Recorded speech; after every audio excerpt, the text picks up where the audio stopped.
in any case, nothing stops this region, Mount Kenya region, from producing a president. Nothing stops at all.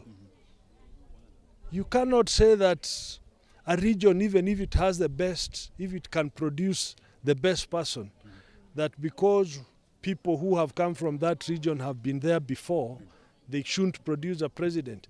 Mount Kenya is capable of producing a president.